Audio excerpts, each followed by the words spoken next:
Hello প্রিয় দর্শক, স্বাগতম মজার গল্প ঘর। একটা ছোট্ট অনুরোধ, আমাদের এই মজার গল্প ঘর পেজটাকে ফলো করে রাখুন আর ইউটিউবে সাবস্ক্রাইব করে দিন। সাবস্ক্রাইব করলে নতুন কার্টুন গল্পের ভিডিও আপনার কাছে সবার আগে পৌঁছে যাবে। চলুন আজকের সুন্দর গল্পটা শুরু করি।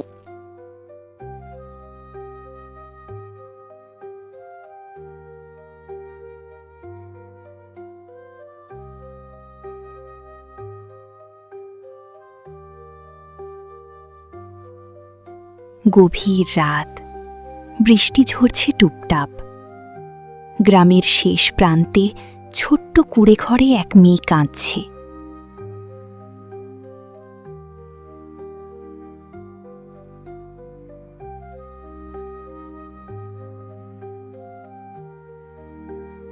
আমি কি করব এখন? কাঁদতে কাঁদতে বলে নীলা। তার কোলে এক নবজাতক শিশু।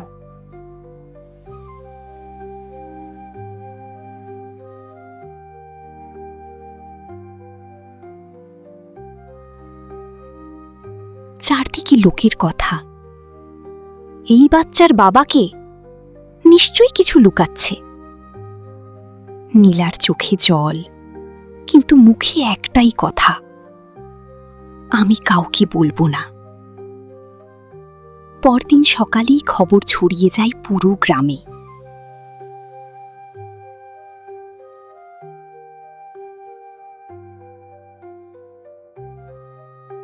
রহিম চাচা বলে, এই মেয়েকে গ্রাম থেকে বের করে দিতে হবে।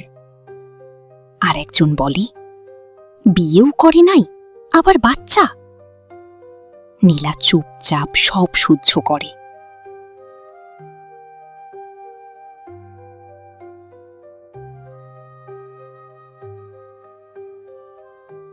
তার মা অসুস্থ, কিছু বলার মতো শক্তিও নেই।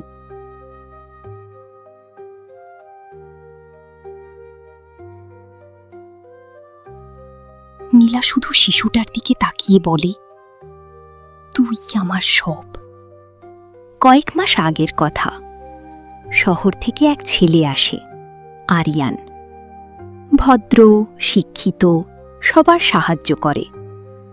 নীলার সাথে তার পরিচয় হয়। ধীরে ধীরে বন্ধুত্ব, তারপর ভালোবাসা।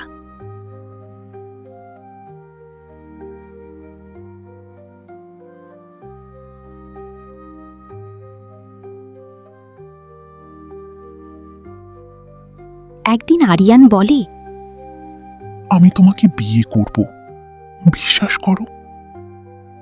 নীলা হেসে বলে, আমি তোমার উপর বিশ্বাস করি। হঠাৎ একদিন আরিয়ান শহরে চলে যায়। ফোন বন্ধ, যোগাযোগ নেই।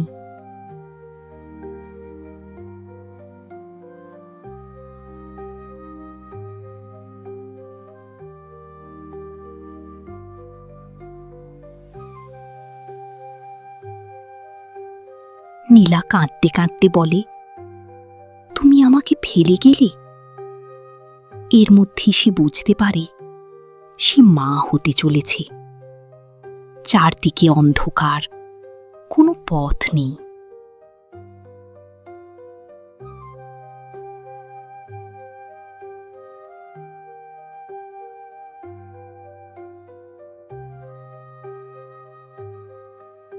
নীলা সিদ্ধান্ত নেয়, আমি আমার সন্তানকে রাখব।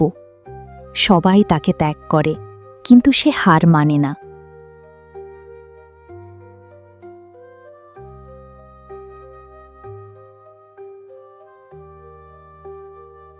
রাতে শিশুকে বুকে নিয়ে বলে, তোর বাবা নেই, কিন্তু আমি আছি। তার চোখে জল, কিন্তু ভিতরে শক্তি।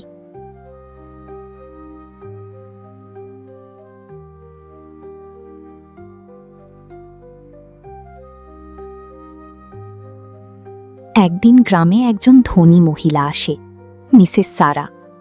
তিনি নীলার বাচ্চাকে দেখে থমকে যান।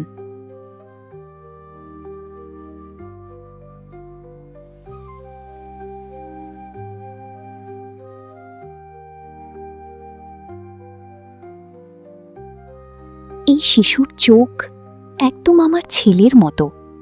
নীলা অবাক।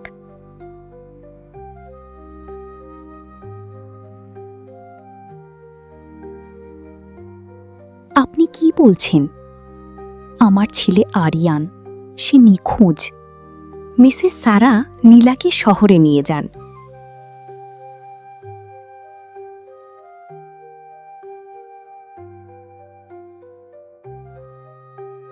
তদন্তে জানা যায় আরিয়ান দুর্ঘটনায় মারা গেছে, কিন্তু সে আগে থেকেই নীলাকে বিয়ে করতে চেয়েছিল।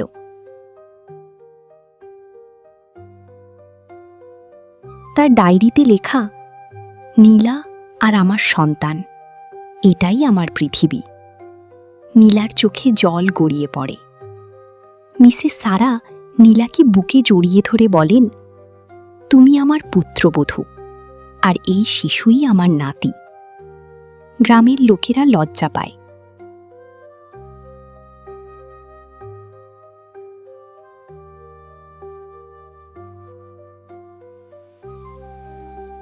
রহিম চাচা বলে, আমরা ভুল করেছি মা। নীলা শান্তভাবে বলে, সবাই ভুল করে, কিন্তু বুঝতে পারাটাই বড়। নীলা এখন শহরে থাকে, সম্মানের সাথে। তার সন্তান বড় হচ্ছে ভালোবাসায়।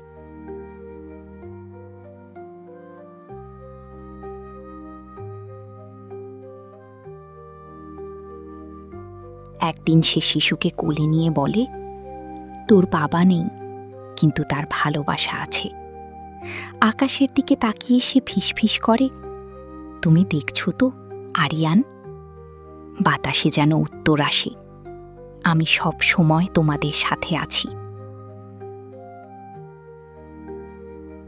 জীবনে অনেক সময় সত্য লুকিয়ে থাকে কষ্টের আড়ালে।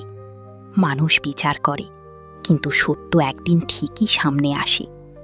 একজন মায়ের ভালোবাসা সব কিছুর চেয়ে বড়।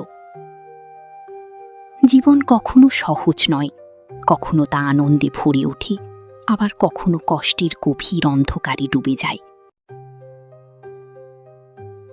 আমরা অনেক সময় চোখে যা দেখি সেটাকেই সত্য ভেবে নিই।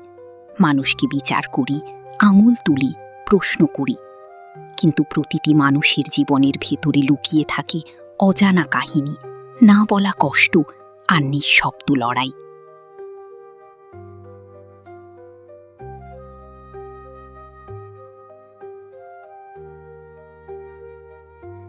নীলার জীবনও ছিল তেমনই এক গল্প, অপবাদ, অবহেলা আর একাকিত্বে ভরা।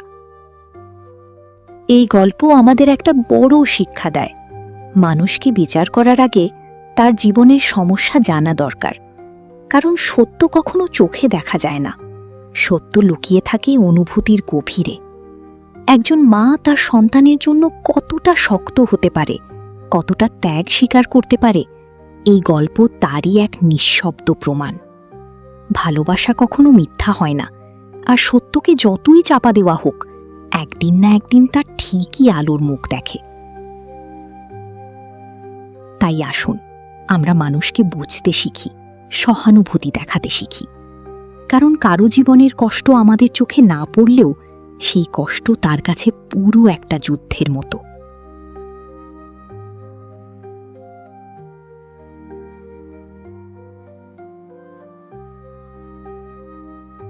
শেষে একটাই কথা, ভালোবাসা, সত্য আর মায়ের হৃদয়, এই তিনটি জিনিস কখনো হারিয়ে যায় না।